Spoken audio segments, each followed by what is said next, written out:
Hello students, सभी को मेरा नमस्कार, राम राम, सत श्री अकाल और आदाब। मैं हूं दामिनी और स्वागत करती हूं आपका अपनी क्लास दामिनी कॉमर्स एकेडमी में। और आशा करती हूं आप सभी अच्छे होंगे, तंदुरुस्त होंगे और स्वस्थ होंगे। तो बच्चों, कल तक मैंने आपको विनिमय विपत्र की परिभाषा, उसके प्रकार तथा प्रतिज्ञा पत्र तथा हुंडी का थोड़ी सी समरी बताई थी। ठीक है, कल मैंने टॉपिक कराए हैं वो मोस्ट इम्पोर्टेंट है। आज हम अपनी टॉपिक को कंटिन्यू करते हुए आज मैं आपको पढ़ाऊंगी हुंडी क्या है। वैसे मैंने हुंडी की परिभाषा कल आपको डिफाइन करा दी थी, आप वो परिभाषा लिख लेना, वो आपके लिए इनफ है। वैसे हुंडी से जो पूछा जाता है वो सिर्फ और सिर्फ आप उसकी परिभाषा ही आती है, बट फिर भी मैं थोड़ा सा एक्स्ट्रा करा रही हूँ क्योंकि कुछ नहीं पता है, क्या पता आपके एग्जाम में ये आ भी सकता है, नहीं जा सकता है। बट मैं बता रही हूँ विनिमय विपत्र और प्रतिज्ञा पत्र मोस्ट इंपोर्टेंट है। हुंडी क्या है ये भी आ जाता है, हुंडी के जो हमारी विशेषता है वो भी पूछ ली जाती है। तो चलिए आज हम अपने टॉपिक को कंटिन्यू करते हैं। देखिए, सबसे पहले हुंडी की विशेषता। हुंडी होता क्या है? हुंडी जो होती है व्यापारिक लेन देनों में जो हमारे व्यापार में जो हमारे लेन देन होते हैं उसके लिए जो एक पत्र लिखा जाता है उसे हुंडी कहता है।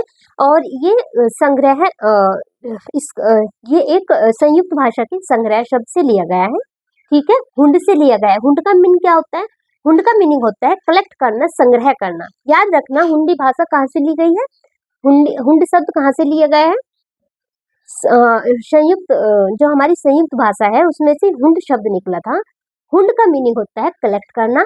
बाद में हुंड का जो मीनिंग है, हुंड को हम हुंडी कहने लगे। ठीक है, तो हुंडी जो शब्द है उसकी उत्पत्ति हमारी संयुक्त भाषा से हुई थी। ठीक है, जिसका शाब्दिक अर्थ है कलेक्ट करना, इकट्ठा करना, संग्रह करना। कई बार क्वेश्चन में पूछ लिया जाता है।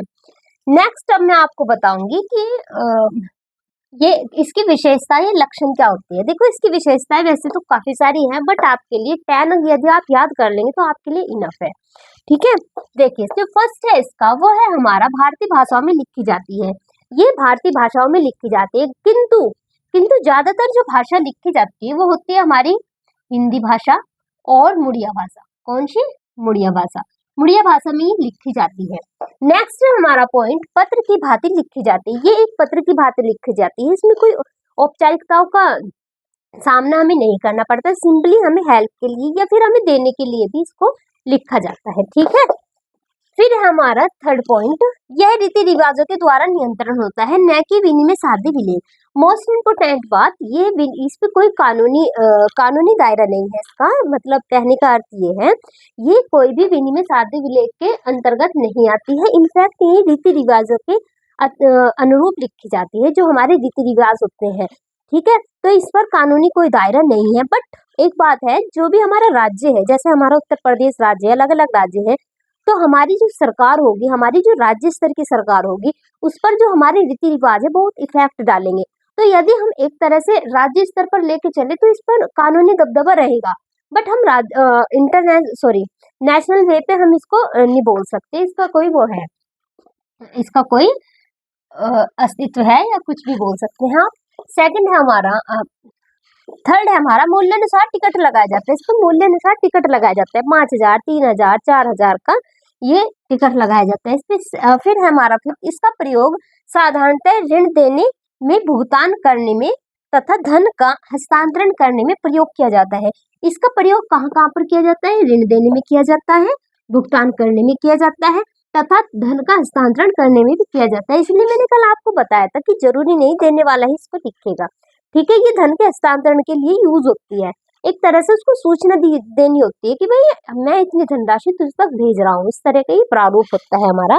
ठीक है, नेक्स्ट है हमारा हुंडी पर इष्ट देव का नाम लिखा रहता है। देखो, जैसे कि मैंने आपको बताया है, ये रीति रिवाजों को फॉलो करता है, तो इसमें ना जो हमारा पत्र लिखा जाएगा उस पर हमारे बहुत इष्ट देव का नाम लिखा जाएगा। धन्यवाद सूचना, धन्यवाद का भी यूज किया जाएगा। मतलब कि जो हमारे उसे स्पेशल जो शब्द होते हैं, हमारे किसी को एक तरह से आज्ञा सूचक जितने भी हमारे शब्द होते हैं उनका प्रयोग यहाँ पर किया जाता है। ठीक है, नेक्स्ट है हमारा हुंडी की संख्या सबसे ऊपर लिखी जाती है। इसमें हुंडी की संख्या सबसे ऊपर लिखी जाती है, कितने नंबर की हुंडी है, क्या है। ठीक है, 8 पॉइंट है हमारा, स्थानीय प्रथाएं न्यायालय द्वारा वैध मानी जाती है। देखो, जैसा कि मैंने आपको बताया है कि यदि हम इसे नेशनल लेवल पर लेकर चले तो इसकी मान्यता नहीं है। बट भाई हमारे जितने भी जैसे हमारे राज्य स्तर के हमारे जो रीति रिवाज है वो हमारी सरकार को इफेक्ट डालते हैं, ठीक है। तो इसी प्रकार जो इसका इफेक्ट है वो हमारी स्थानीय प्रथाएं जो होती है हमारे न्यायालय द्वारा वैध मानी जाती है, यानी कि राज्य स्तर की जो हमारी रीति रिवाज है वो इस पर इफेक्ट डालती है, इसीलिए इसको न्यायालय में वैध माना जाता है, बट राज्य स्तर पर, ठीक है। फिर इसका 9th पॉइंट, आदर सूचक शब्दों का प्रयोग किया जाता है। ये एक पत्र है, ठीक है, तो इसमें आदर सूचक शब्दों का प्रयोग किया जाता है, जैसा कि मैंने आपको बता दिया, जैसे श्रीमान, श्रीमती, जय श्री गणेश ये सब इनमें यूज किया जाता है। जय श्री गणेश एक इष्ट देव का नाम है, हमारे प्रभु का नाम है, तो इसमें इसका प्रयोग किया जाता है। जो जो अपने धर्म से रिलेटेड है वो सभी अपने अपने प्रभु का, अपने इष्ट देव का इसमें नाम अंकित करते हैं, ठीक है। फिर है हमारा 10 पॉइंट, इसमें रकम 4 बार लिखी जाती है। सबसे मेन पॉइंट है, सबसे इम्पोर्टेंट पॉइंट है, इसमें रकम को है जो 4 बार लिखी जाती है। अन्य जो हमारे विपत्र है, प्रतिज्ञा पत्र हुआ या फिर हमारा विपत्र हुआ, चेक हुआ, इनमें हमारी जितनी भी हमारे साख पत्र है संख्याओं को केवल 2 रूपों में लिखा जाता है, एक तो अंकों में और एक शब्दों में। बट इसमें जो संख्या लिखी जाती है वो 4 प्रकार से लिखी जाती है। अंक और शब्दों में तो लिखी ही जाती है, किंतु इसमें संख्या को एक बार तो आधा करके लिखते हैं, ठीक है, और एक बार उसका दुगना करके दिखाया जाता है। तो इसी वजह से इस संख्या को 4 बार लिखा जाता है, अंकों में, शब्दों में, संख्या को आधा करके और संख्या को दुगना करके, ठीक है। ये पॉइंट याद रखना, इंपॉर्टेंट पॉइंट है, पूछ लिया जाता है। फिर है, चलिए आपकी हमारी 10 हेडिंग है ये कंप्लीट हो चुकी है। अब मैं आपको बताऊंगी जो हमारे हुंडी के पक्षकार है वे कितने हैं, यानी कि हमारी जो हुंडी के पक्ष है वो कितने पक्ष है हमारे, तो वह है हमारे 3 पक्ष, ठीक है। एक होता है लेखक या आर्ता यानी कि ड्रावर, फिर होता है हमारा देनदार यानी कि ड्रावी, फिर होता है हमारा अदाता या प्राप्तकर्ता, जो प्राप्त करता होता है, जो उसे प्राप्त करता है, ठीक है। फिर है हमारे हुंडी के प्रकार, यानी कि हुंडी कितने प्रकार की होती है। हुंडी को हम दो भागों में बांटते हैं, एक अवधि के आधार पर और एक होता है हमारा भुगतान के आधार पर, ठीक है। ये हमारी कंडीशंस होती हैं। अवधि के आधार पर जो हमारी हुंडी है वो कितने प्रकार की है, दर्शनी हुंडी और मुद्दती हुंडी। दर्शनी और मुद्दती का नाम आपको हर साख पत्र में मिलेगा, ठीक है। जैसे दर्शनी हुंडी, यानी कि मैंने आपको इसका मीनिंग बता दिया था, दर्शनी हुंडी क्या होती है, जो मांग पर दे होती है, और मुद्दती जो एक निश्चित अवधि पर दे होती है, जिसमें उसकी अवधि अंकित रहती है, ठीक है। फिर है हमारा भुगतान के आधार पर कितने भागों में बांटी गई है, तो ये हमारे 6 भागों में बांटी गई है। और यदि मैं अवधि के आधार पर बात करूं तो ये हमारी दो भागों में है, ठीक है, तो याद रखना। फिर है इसका, अब मैं बता रही हूँ आपको भुगतान के आधार पर कितने भागों में है, तो ये है हमारी 6। 1 नामजोग हुंडी, 2 धनी हुंडी, फिर है हमारा जवाबी हुंडी, ये है हमारा जोखिम हुंडी, और फिर है हमारा शाहजोग हुंडी, और फिर है हमारा फरमान हुंडी। ये हमारे 6 प्रकार है। तो हुंडी का टॉपिक आपको इतना ही याद करना है, नहीं आपसे पूछा जाएगा। तो जो हम इस चैप्टर में से जो मैं करा सकती थी वो इतना ही है, बस हुंडी, विनिमय विपत्र और ये सब, ठीक है। नेक्स्ट है बच्चों, जो भी हमारे विनिमय विपत्र से संबंधित जो भी हमारे लेन देनों का जो लेखा होता है वो किस प्रकार किया जाता है। देखो इस चैप्टर में से थ्योरेटिकल पार्ट जितना आ सकता था वो मैंने आपको समझा दिया है, एंड इसके बाद कुछ डिफरेंसेस है जो मैं आपको बताऊंगी। कुछ डिफरेंसेस आते हैं, जैसे हमारा चेक और प्रतिज्ञा पत्र का अंतर, वो मैं आपको करा दूंगी, जो बिल्कुल बोर्ड एग्जाम के हिसाब से इम्पोर्टेंट है, ठीक है। वही मैं इसमें थ्योरी, देखो याद रखना, मैं वो थ्योरी और वो क्वेश्चंस आपको करा रही हूँ जो आपकी बोर्ड एग्जाम से रिलेटेड है, जो बोर्ड एग्जाम के पॉइंट ऑफ व्यू से मोस्ट इम्पोर्टेंट है, ठीक है। अदरवाइज इसमें काफ़ी सारे पॉइंट्स हैं, हमारे इस चैप्टर में काफ़ी सारे कहने का अर्थ ये है, काफ़ी सारी और भी थ्योरीज है, बट हम यहाँ पर सिर्फ और सिर्फ वो करेंगे जो हमारे बोर्ड एग्जाम से बोर्ड एग्जाम के लेवल से इम्पोर्टेंट है, ठीक है। तो स्टार्ट करते हैं, जो हमारे लेन देन है वो कैसे किए जाते हैं, ठीक है। देखो, जब हम बिलों का भुगतान, जब हम जो बिल्स होते हैं, जो विपत्र होता है, वो सिर्फ और सिर्फ 2 व्यापारियों के मध्य होता है, ठीक है। ये ग्राहकों के व्यापारी के मध्य नहीं है, ठीक है, ग्राहकों को तो लेखा करने की जरूरत ही नहीं है। बट जो व्यापारी है, एक होलसेलर और एक होता है जो रिटेलर होता है, जो फुटकर व्यापारी होते हैं, ठीक है।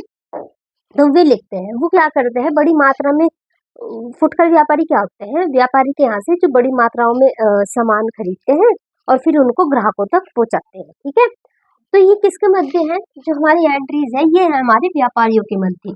मान लो एक व्यापारी है राम और एक व्यापारी है श्याम।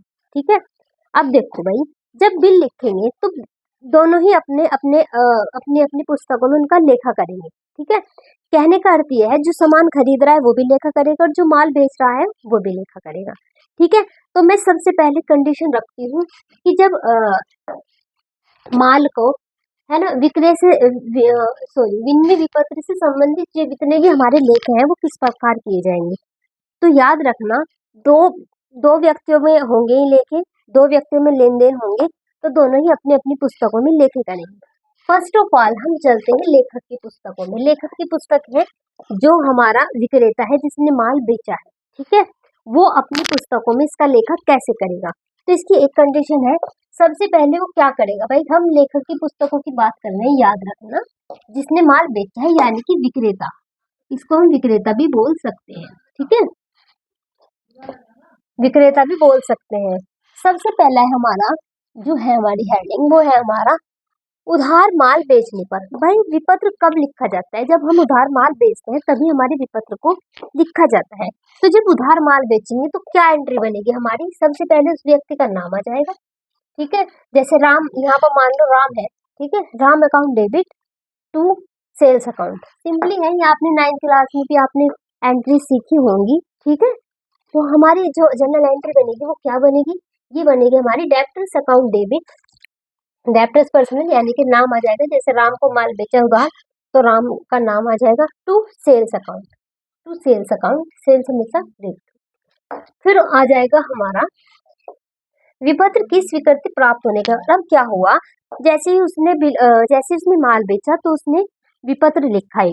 ठीक है, राम ने विपत्र लिखा, किसे लिखा?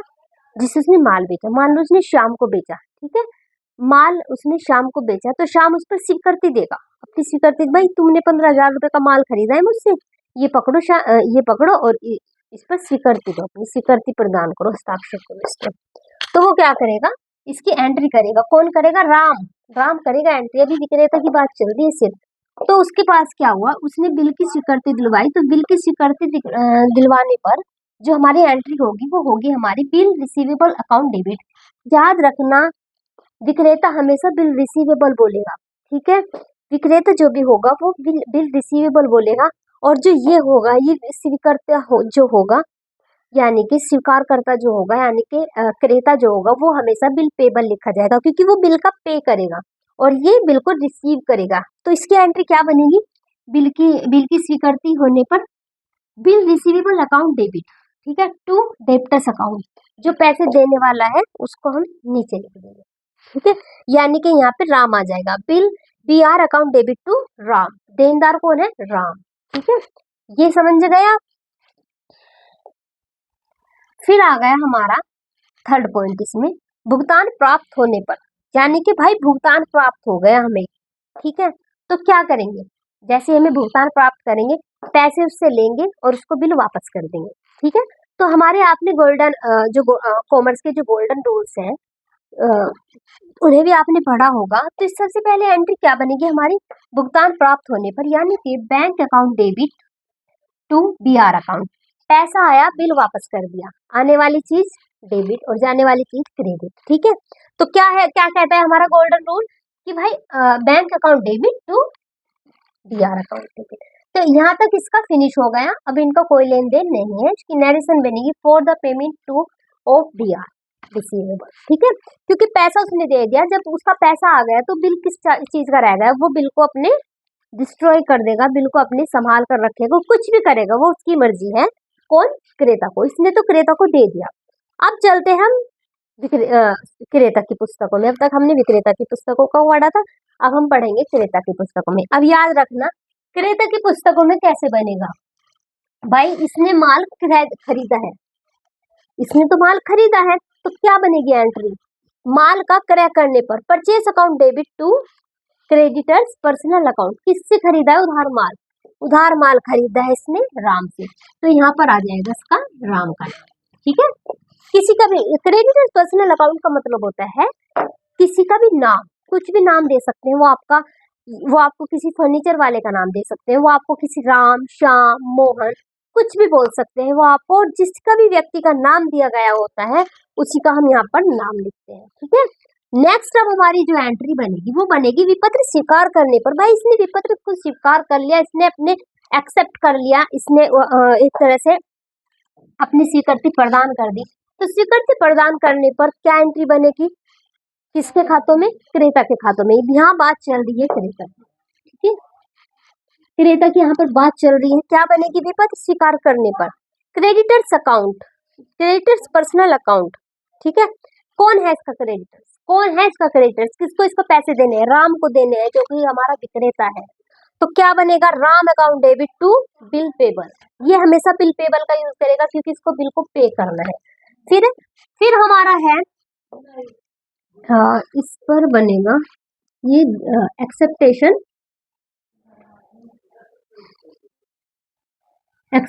गिवन, इसकी नरेशन बना लेना, देख लेना, बेइंग एक्सेप्टेशन गिवन लिख लेना, इसकी नरेशन बनेगी यहाँ पे। ठीक है, फिर है हमारा इसका विपत्र का भुगतान करने पर, हाँ बिल एक्सेप्टेड है ना, बिल का भुगतान करने पर क्या बनेगी एंट्री हमारी, bill payable account debit to cash account. भाई बिल का भुगतान कर दिया इसने अपनी तरफ से, इसने बिल के पैसे दे दिए, तो इसके पास क्या आ जाएगा, इसके पास बिल आ जाएगा, आने वाली चीज। और हमारा गोल्डन रूल क्या कहता है कि आने वाली जितनी भी चीज होगी हमारी वो हमारी डेबिट जाएगी और जाने वाली चीज हमारी क्रेडिट हो जाएगी।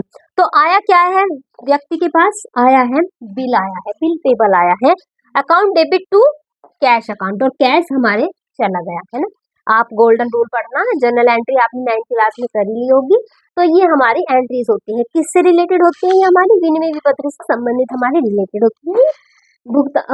ये हमारे दो खातों को इफेक्ट करती है, एक होता है जो लेखक की पुस्तकों में और एक होता है स्वीकर्ता की पुस्तकों में। ठीक है, क्वेश्चंस आपका इस तरीके से पूछा जाएगा, आपको बहुत सारे नाम्स दे दी जाएंगे जैसे, और फिर बताया जाएगा कि लेखकों की पुस्तकों में किस तरीके से एंट्री करनी है। तो आप यदि आपसे बोला जाए कि लेखक की पुस्तकों में कैसे एंट्री करनी है, तो आप अपने आप को माल बेचने वाला समझिए और उसके पॉइंट ऑफ व्यू से ही क्वेश्चन सोल्व करें। यदि कहा हो कि स्वीकर्ता की पुस्तकों में यानी कि भुगतानकर्ता की पुस्तकों में क्या लिखे करे जाएंगे, तो आप खुद को एक क्रेता समझो और उसके पॉइंट ऑफ व्यू से इस क्वेश्चन को करो, ये तभी आपके लिए इजी वे रहेगा। ठीक है, तो ये हमारी 3 एंट्री हो गई। अब मैं आपको इसके आगे की बताऊंगी, बट्टे वगैरह पर यदि हम एंट्री करेंगे तो कैसे हमारी एंट्री होगी। नेक्स्ट बच्चे जो हमारी सिचुएशन बनती है वो बनती है हमारी विनिमय विपत्र को देय तिथि से पूर्व बैंक से बट्टे पर भुनाने पर। देखो बच्चों, विपत्र वाले चैप्टर में जो विनिमय विपत्र से रिलेटेड जो हमारी जितनी भी लेन देन है उसमें आपकी अलग अलग सिचुएशन आएंगी। ठीक है, और अलग अलग सिचुएशन में जो भी ऐड होता जाएगा उसी की पुस्तकों में आप एंट्री करते जाएंगे, समझ गए। यानी कि इसमें हर सिचुएशन के हिसाब से हर एंट्री को चेंज किया जाएगा। जैसे मैंने आपको क्या सिचुएशन बताई थी कि माल को बेचने पर क्या एंट्री बनेगी, माल का भुगतान होने पर क्या एंट्री बनेगी। नेक्स्ट तो इसी तरह इसी बेस पर हमारी जो सेकंड सिचुएशन बनती है वो बनती है हमारी विनिमय विपत्र को देय तिथि से पूर्व बैंक से बट्टे पर भुनाने पर। देखो बच्चों, मैंने आपको बताया था कि जो बैंक वाले हैं वो अपने ग्राहकों को अलग अलग सुविधाएं प्रदान करते हैं। तो उनमें से एक सुविधा ये भी है कि वो जो उनके जो बिल्स होते हैं वो उनका पहले ही भुगतान कर देते हैं, और जब भुगतान उनका कर देते हैं तो वो उस पर कुछ डिस्काउंट लेते हैं। ठीक है, फिर वो क्या करते हैं, जब टाइमिंग आ जाता है, जब देय तिथि आ जाती है उस बिल की, फिर वो उस ग्राहक के पास जाते हैं, जो क्रेता के पास जाते हैं, और फिर उससे वो पैसा ले लेते हैं। तो सेम सिचुएशन हमारी यहाँ पर है। तो ये क्या कर दिया इसने, सॉरी, तो ये बैंक से बिल ले लेता है अपने बट्टे पर, है ना, और उसकी फिर एंट्री क्या बनती है और किसके खाते में क्या एंट्री बनेगी। ठीक है, 3 पक्ष है हमारे यहाँ पे, किसका नाम आया, बैंक का नाम आया, स्वीकर्ता तो है ही, और बिल रिसीवेबल, 3 हमारे पक्ष हो गए इसमें। ठीक है, अब देखो भाई, सबसे पहले लेखक की पुस्तकों में क्या एंट्री बनेगी, तो लेखक की पुस्तकों में एंट्री बनेगी bank account debit, discount account debit to BR account, BR यानी कि बिल रिसीवेबल। डिस्काउंट, देखो बच्चों, व्यापारी ने डिस्काउंट दिया है बैंक को, तो व्यापारी के लिए क्या है, लॉस। और जैसा कि आपको पता है हमारे जितने भी लॉसेस होते हैं, हमारी जितनी भी हानियां होती है वो हम कहाँ पर दिखाते हैं, वो हम दिखाते हैं डेबिट में। कहाँ पर दिखाते हैं? डेबिट में। ठीक है, ये पॉइंट याद रखना। जब व्यापारी ने बैंक को डिस्काउंट दिया है तो डिस्काउंट हमारा डेबिट में आ जाएगा, तो यानी कि bank account debit, discount account debit to BR account. ठीक है, और एक छोटी सी टिप्पणी में यदि आपको समझाऊं तो याद रखना, जहां पर बैंक होता है, जहां पर बैंक या कैश होता है, कैश भी आप इसे बोल सकते हैं, उसी के साथ डिस्काउंट हमारा आता है। ठीक है, क्या आता है? डिस्काउंट आता है। या कहने का अर्थ ये है, यदि आपका बैंक और कैश यदि क्रेडिट है तो क्रेडिट में ही आपका डिस्काउंट जाएगा। ठीक है, यदि बैंक और कैश आपका डेबिट है तो डेबिट में ही आपका डिस्काउंट जाएगा। एक छोटी सी ट्रिक है आपको याद करने की। ठीक है, नेक्स्ट है हमारा स्वीकर्ता। भाई स्वीकर्ता की पुस्तकों में इसका लेखन नहीं होगा, क्योंकि उसे कोई मतलब नहीं है व्यापारी और बैंक के मध्य क्या लेन देन चल रहा है, वो तो तब एंट्री करेगा जब पैसा उसके हाथों में से जाएगा, उसके पास कोई आएगा। ठीक है, अब नेक्स्ट आता है हमारा बैंक। बैंक बैंक बैंक की पुस्तकों में भी तो होगा नहीं एंट्री। ठीक है, तो बैंक ने क्या दिया है, बैंक के पास से क्या गया है, बैंक के पास से वैसे एंट्री पूछी नहीं जाती है, फिर भी मैं आपको बता रही हूँ, इसकी जस्ट अपोजिट हो जाएगा, यानी कि बैंक के पास अब क्या आ गया? बीआर आ गया, है ना।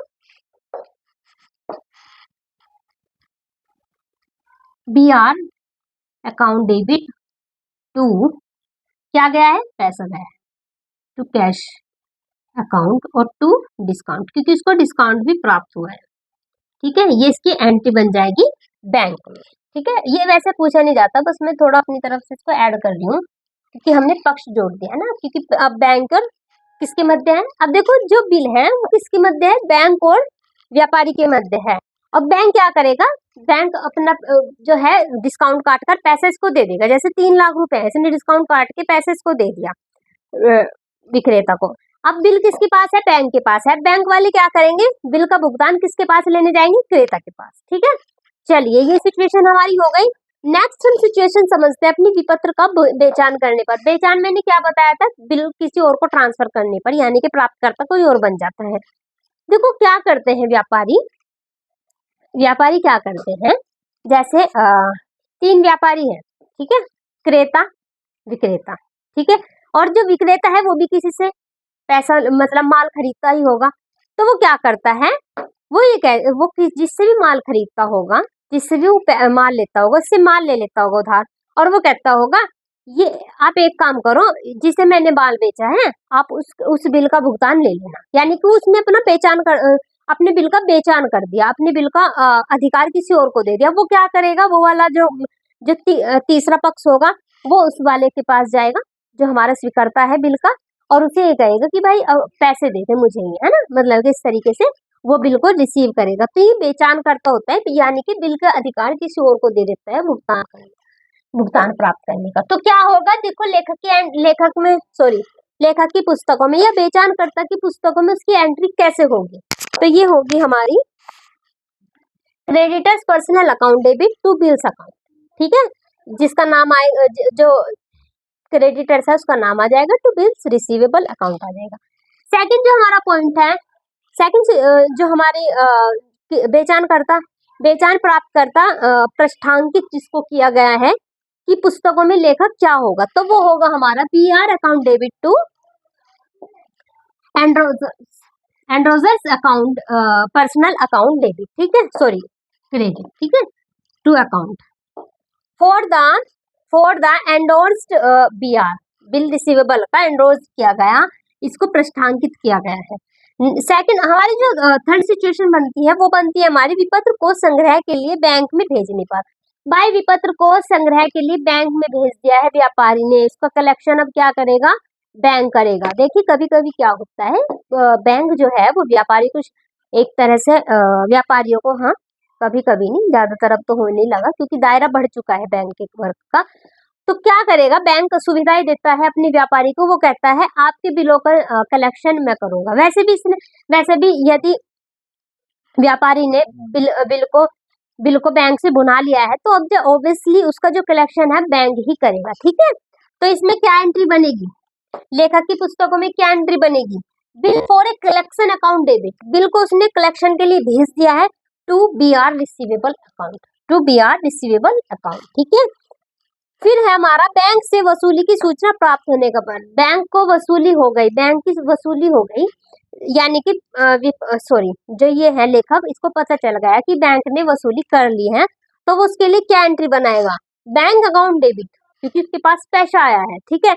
Bank account debit to bill collection account, ठीक है, ये हमारी इसकी एंट्री बनेगी। नरेशन क्या बनेगी हमारी, for the intimation of the collection received, ठीक है।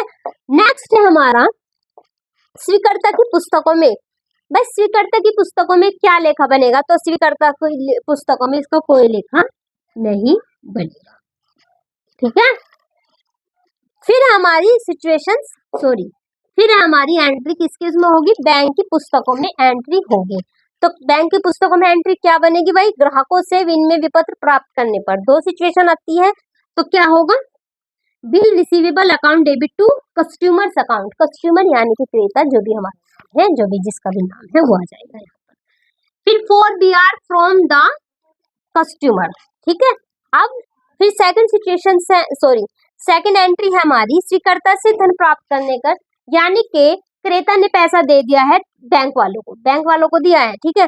तो cash account debit to BR account, ठीक है, और उससे हमने क्रेता को बिल दे दिया, तो बिल हमारे पास से गया है, यानी कि बैंक वालों के पास से गया है और कैश आया है, तो cash account debit to BR account, ठीक है।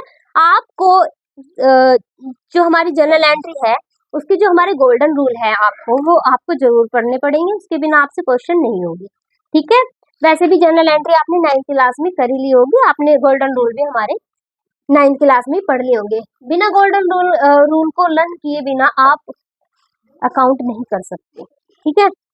अच्छा एक चीज और देख लो, इसमें जो ये होती है बट्टे वाली राशि की गणना कैसे करते हैं, ठीक है।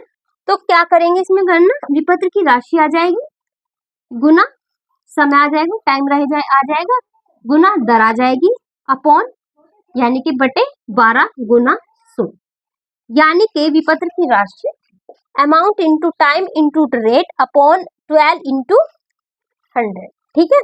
ये हमारी गणना करने का तरीका होता है, ठीक है। तो आगे ये याद रखना सिचुएशन। नेक्स्ट बच्चे जो हमारी सिचुएशन है वो है हमारी जब विनिमय विपत्र का अनादरण हो जाए, यानी कि जब विनिमय विपत्र अनादरित हो जाए, वो भुगतान करने वाला भुगतान ना करे, ठीक है। तो क्या हमारी एंट्री होगी, तिरस्कार हो गया बिल का, तो क्या होगा, विनिमय विपत्र की लेखक की पुस्तकों में एंट्री क्या होगी, जब विनिमय विपत्र लेखक के पास हो तब, ठीक है। दो सिचुएशन होती है, जब विनिमय विपत्र जो हो वो लेखक के पास हो, ठीक है। तो क्या एंट्री बनेगी, एक्सेप्टर्स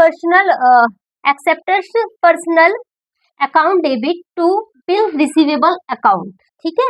और इसकी जो नरेशन बनेगी वो बनेगी हमारे बीइंग बिल डिसऑनर्ड, यानी कि बिल को डिसऑनर्ड हो चुका है। बिल का अनादरण किसे कहते हैं, जब क्रेता है जो भुगतान करता है वो भुगतान देने से मना कर दे, ठीक है, तो उसको बिल का अनादरण बोलते हैं। आता है एग्जाम में कि बिल का जो अनादरण है वो किसे कहा जाता है, विपत्र का अनादरण किसे कहा जाता है, तो जब भुगतान करता बिल का भुगतान करने से मना कर दे, विपत्र का भुगतान करने से मना कर दे, तो उसको हम क्या कहते हैं, बिल का अनादरण कहते हैं, विपत्र का अनादरण कहते हैं। और इसकी जो एंट्री बनेगी वो ये बनेगी, बट वो तब बनेगी जब बिल जो हो वो लेखक के पास ही हो, ठीक है। नेक्स्ट है हमारा, अगर एक सिचुएशन आती है अगर विनिमय विपत्र बैंक के पास हो, भाई कैंसिल हो गया विनिमय विपत्र लेकिन हो बैंक के पास, ठीक है, तो क्या एंट्री बनेगी इसकी, सेम बनेगी, बस यहाँ पर बिल रिसीव की जगह बैंक आ जाएगा, यानी कि बिल एक्सेप्टर्स पर्सनल अकाउंट, यानी कि लेनदार का हम नाम यहाँ पर इसका नाम लिखेंगे देनदार का, और to debit to bank account, ठीक है। और इसकी जो नरेशन बनेगी वो बनेगी हमारी BR डिसऑनर्ड, यानी कि हमारा जो बिल है वो डिसऑनर्ड हो चुका है, ठीक है। नेक्स्ट है हमारा विनिमय विपत्र बेचान पात्र के पास हो, जब विनिमय विपत्र जो है हमारा वो किसके पास है, बेचानकर्ता के पास है, यदि उसने तीसरे व्यक्ति को अपना बिल ट्रांसफर किया गया हो तब क्या एंट्री बनेगी, acceptors personal account debit to creditors personal account, ठीक है, ये बनेगी हमारी एंट्री। इसकी नरेशन बनेगी हमारी बीइंग बी आर डिसऑनर्ड,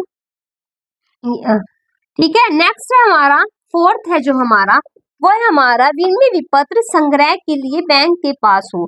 जब विनिमय विपत्र संग्रह करना हो और वो बैंक के पास हो तब क्या एंट्री बनेगी इसकी, तब इसकी बनेगी entry acceptors as personal account to bank for collection. बस बैंक फॉर कलेक्शन जब संग्रह का नाम आ जाएगा तो याद रखना bank for collection of bill कहलाया जाएगा, ठीक है। नेक्स्ट है हमारा सेकंड जो है हमारा, स्वीकर्ता की पुस्तकों में इसका क्या लेखा होगा, ठीक है। स्वीकर्ता की पुस्तक यानी कि क्रेता की पुस्तकों में क्या लेखा होगा। बिल अनादरण होने पर, बिल कैंसिल होने पर क्या होगा, देखो bill payable account debit to creditors personal account, उस व्यक्ति का नाम आ जाएगा, ठीक है। और लिख देंगे नरेशन में बिल डिसऑनर, ठीक है। ये हमारी एंट्रीज होंगी जो इम्पोर्टेंट है बिल के अनादरण से रिलेटेड।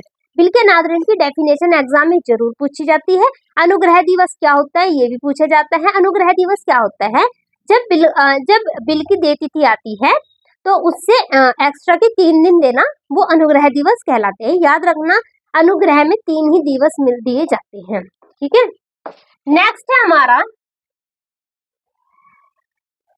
टॉपिक है, ये इंपॉर्टेंट है, एग्जाम में पूछा जाता है। विपत्र का टिप्पणन किसे कहा जाता है, ये विपत्र का नोटिंग किसे कहा जाता है। तो देखो क्या होता है, जब बिल का अनादरण हो जाता है वहां से क्रेता के पास से, तो फिर लेखक क्या करता है, लेखक एक नोटरी पब्लिक के पास जाता है। ये एक व्यक्ति होता है जो भारत सरकार द्वारा मान्य होता है, ठीक है। नोटरी पब्लिक के पास जाता है और उस अनादरण की वजह और जो भी इसमें एक प्रमाणित करके लगता है कि मेरा बिल जो है अनादरित हो चुका है, एक तरह से प्रमाण करना होता है, तो उसको हम नोटिंग कहते हैं। बिल के अनादरण का प्रमाणित करना, ठीक है, उसको हम क्या बोलते हैं, नोटिंग बोलते हैं बिल का। और फिर उसमें अनादरित करने में जो चार्ज आता है, जैसे 100 या 200 जितने भी चार्ज लगता है उसको हम कहते हैं नोटिंग चार्ज। क्या कहते हैं, निकराई वे, इसको हम निकराई भी बोलते हैं, निकराई भी बोलते हैं। यानी कि बिल का निकराई किसे कहा जाता है, जब बिल अनादरित हो जाता है तो लेखक क्या करता है, उस अनादरित बिल का प्रमाणित करके लाता है, एक तरह से टिप्पणी लिखवाता है वो, है ना। तो इसको ही हम क्या कहते हैं, निकराई कहते हैं। और इसको करने में जो पैसा खर्च होता है उसको बोलते हैं निकराई व्यय, ठीक है। इंपोर्टेंट है, ये एग्जाम में पूछा जाता है कि बिल का नोटिंग करना किसे बोलते हैं, ठीक है, नोटिंग चार्ज क्या है। या फिर हमारी इसकी एंट्री क्या होगी, इसकी एंट्री लेखक की पुस्तकों में होगी। एंट्री बनेगी हमारी noting charge account debit to cash account, ठीक है, क्योंकि ये एक चार्ज एक खर्चा है हमारे लिए, खर्चे हमेशा डेबिट किए जाते हैं, तो एंट्री भी यही होगी noting charge account debit to cash account, ठीक है। सेकंड है हमारा लेकिन क्या होता है, इसकी जो नोटिंग चार्ज होता है पहले तो लेखक कर देता है, बट जब पे करने की बारी आती है भुगतानकर्ता की तो वो उससे इस पैसे को लेता है। यानी कि अगर हमारा 50,000 का पेमेंट है और इसमें पैसे लगे हैं 500 रुपए, तो वो 500 रुपए इसके उससे वसूलेगा भुगतानकर्ता से, ठीक है, याद रखना ये बात। नोटिस व्यय की राशि स्वीकर्ता से प्राप्त होने पर, और तो जब उसकी राशि उससे प्राप्त हो जाती है, 3 लाख बिल के भी प्राप्त हो गए और नोटिंग चार्ज जो कि लेखक ने कराया था वो भी प्राप्त हो चुके, तो फिर एंट्री बनती है acceptance personal debit account debit to noting charge, ठीक है, उसने एक्सेप्ट कर लिया अपने खर्चे को। अच्छा याद रखना नोटिंग किसके द्वारा कराया जाता है, तो लेनदार के द्वारा कराया जाता है, ठीक है। ये हमारी कुछ इंपोर्टेंट, मोस्ट इंपोर्टेंट, इनफैक्ट ये वाली तो ज्यादा जरूरी है, एग्जाम में जरूर आती है ये, अगर क्वेश्चन बनता है ये वाला तो एग्जाम में जरूर आता है कि विपत्र का अनादरण क्या होता है। तो याद रखना विपत्र का अनादरण जब बिल का भुगतान करने से वो मना कर देता है क्रेडिट। तो बच्चों आज के लिए इतना ही। अब हम आगे का जो टॉपिक है, आगे की जो हमारी छोटी एंट्रीज हैं वो कल हम कंटिन्यू करेंगे। तो आज के लिए जय हिंद, जय भारत।